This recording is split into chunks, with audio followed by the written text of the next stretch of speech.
आजादी से पहले अपनी सत्ता कायम रखने के लिए अंग्रेजों ने भी आज ही की तरह भारत को कई जातियों, धर्मों, वर्गों, क्षेत्रों में बांट रखा था। कांग्रेस अंग्रेजों की इस बांटो और राज करो की नीति को बखूबी जान रही थी।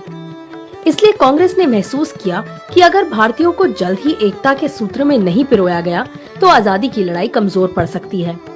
रहमतुल्लाह सयानी की अध्यक्षता में 1896 का कलकत्ता अधिवेशन इस दिशा में महत्वपूर्ण पड़ाव साबित हुआ।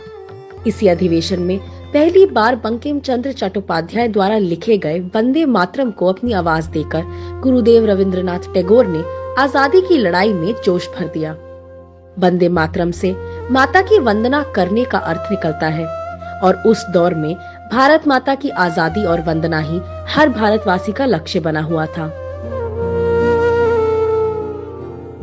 आंदोलन की विभिन्न रैलियों में जोश भरने के लिए गाए जाने वाले इस गीत की लोकप्रियता से भयाक्रांत होकर ब्रिटिश सरकार ने इस पर प्रतिबंध लगाने की तैयारी कर ली। तो आवाजें आज ही नहीं दबाई जा रही हैं, बल्कि अंग्रेज भी यही कर रहे थे।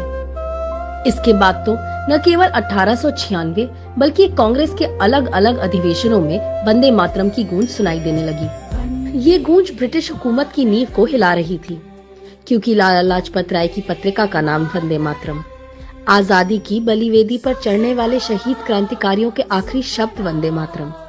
भीकाजी कामा ने जर्मनी में तिरंगा फहराया तो उसमें वंदे मातरम। पंडित राम प्रसाद बिस्मिल की पुस्तक क्रांति गीतांजलि में वंदे मातरम। भारत की आबो हवा वंदे मातरम से महक उठी।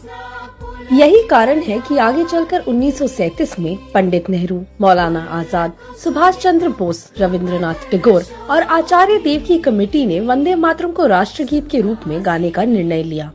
वंदे मातरम को आधार बनाकर तब ब्रिटिश हुकूमत ने देश को धार्मिक रूप से बांटने का प्रयास किया था और आज भी वही प्रयास जारी है। मगर देश न तब बटा था और न ही अब बटेगा। जय हिंद।